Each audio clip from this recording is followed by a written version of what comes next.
추석으로 배운 것들. 어릴 때는 명절이 좋았다. 사람들이 오가고 작은아빠와 작은엄마가 오니까 좋았다. 들뜨고 북적이는 분위기가 마음을 편안하게 해주었다. 아픈 엄마는 밥하고 우리를 씻기고 집안일을 하거나 할 때도 겨우겨우 움직였고 대부분은 누워 있었다. 방에 불을 끄고 누워 있으면 가게 뒤에 딸린 단칸방은 저녁처럼 어두웠고 엄마 곁에는 이미 어둠이 내려앉았다. 주로 그런 어두운 기분이었다. 엄마가 처져 있으면 아이도 기운이 없고 눈치를 보게 된다. 그런데 우리 집에 누군가가 오면 엄마는 숨이라도 불어넣어진 듯이 활기를 찾았다. 그게 좋았다. 명절이 되면 엄마는 음식을 가득 만들었다. 내가 엄마를 도울 수 있는 나이가 되었을 때는 제사나 차례 준비를 같이 했다. 동그랑땡을 빚고 꼬지를 끼웠다. 삼촌이 결혼하고 나서는 더 좋았다. 작은 엄마가 사촌 동생이랑 며칠씩 머물다 갔다. 생기 있어져서 좋았다. 어릴 때 추억은 그랬다. 지금은 의절한 작은아빠는 만나지 않는다. 나를 성추행한 그를 떠올리는 일도 불편하다. 작은엄마라는 사람은 사촌동생이 6살 때 큰 빚을 져놓고 바람이 나서 가출을 했다. 그 바람에 사촌동생을 10살까지 엄마가 키웠고 아직 어린 나이였지만 나 때문에 10살 여름에 작은아빠에게 돌려보냈다. 작은아빠와 의절한 후로 명절은 우리 가족에서 조촐하게 보냈다. 차례도 제사도 지내지 않게 되었지만 엄마는 맛있는 것들을 많이 해주었다. 2020년 늦은 여름에 결혼을 하고 첫 명절을 시부모님 집에서 하루 자고 왔다. 그리고 이듬해 1월에 엄마가 떠나고 설날이 돌아왔고 참 낯설었다. 전을 부치고 있을 것 같은 엄마의 주방은 황량하기까지 했고 엄마가 없는 명절에 적응하는 데에는 시간이 걸렸다. 지금도 종종 낯설다. 아직은 내 삶에 엄마가 없었던 날보다 있었던 날이 훨씬 기니까. 우리 시부모님은 좋은 분들이다. 스트레스를 주신 적이 없다. 시부모님을 뵙고 나서야 성우의 성격이 이해가 되었다. 말씀도 많이 없으시고 두 분의 삶에 집중하시고 자식들 일에 간섭하지 않으신다. 형님 부부는 명절에 차가 밀리니 그 전후에 다녀가시거나 덜어는 안 오기도 하는데 서운해하지 않고 그러려니 하신다. 오히려 처음에 내가 좀 더 뿌 하고 입이 나왔다. 우리는 매번 당일에 찾아뵙고 용돈도 드리는데 뭔가 손해보는 기분이 들었다. 나에게도 이런 거부감이 있었던 것이다. 어릴 때부터 엄마의 시집살이 이야기는 이미 귀에 딱지가 앉았고 수많은 매체에서 시부모님들에 대한 부정적인 이야기를 너무 많이 들어왔다. 그런데 이렇게 생각하니까 작은 거에도 비교하고 기분이 좋지 않았다. 덩달아 성우도 그렇고 서운했을 것이다. 찬찬히 생각해보니 연경이 참 못났네 하는 생각이 들었다. 우리가 자주 찾아뵙는 것도 아니고 용돈을 많이 드리는 것도 아닌데 누군가와 비교해서 이렇게 생각하는 건 건강한 방법은 아니고 누구에게도 도움이 되지 않는다.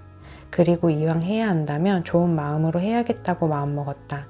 우리는 우리고 형님과 아주버님은 그분들의 삶과 생각이 있을 것이고 또 대화도 나누어 본 적 없으면서 내 생각대로 판단하는 것은 좋지 않았다. 그렇게 마음먹으니 마음이 편해지고 한결 좋아졌다. 자식이 둘이나 있는데 가까운 우리가 가서 얼굴 뵙고 도와드리면 좋지 하고 생각하게 됐다.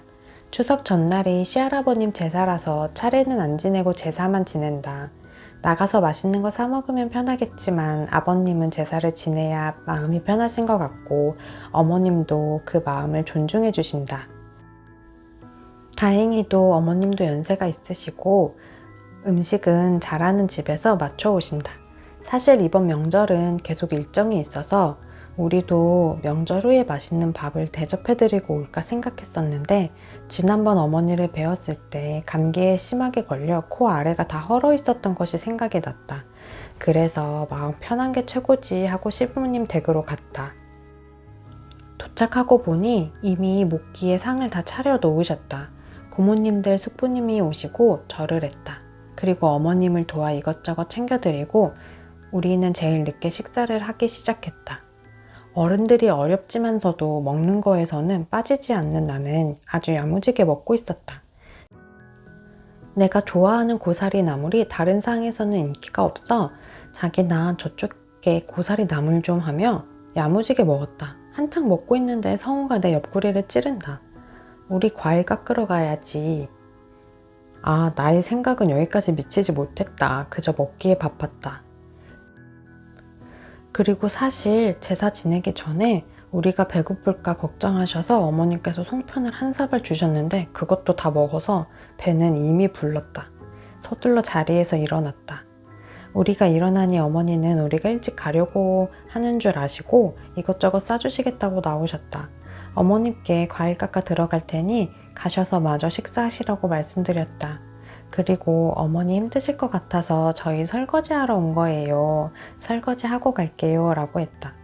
나도 오면 말이 편히 나오지 않아 이런 말을 하는 것도 처음이어서 쑥스러웠다. 참외랑 배에 사과를 깎고 멜론도 마저 썰어 내어드렸다. 그리고 상이 좁아서 우리는 밖에서 멜론을 또 잔뜩 먹었다. 그리고 설거지를 시작했다. 내가 설거지를 시작하자 성우가 의자에 소쿠리와 대야를 받쳐주었다.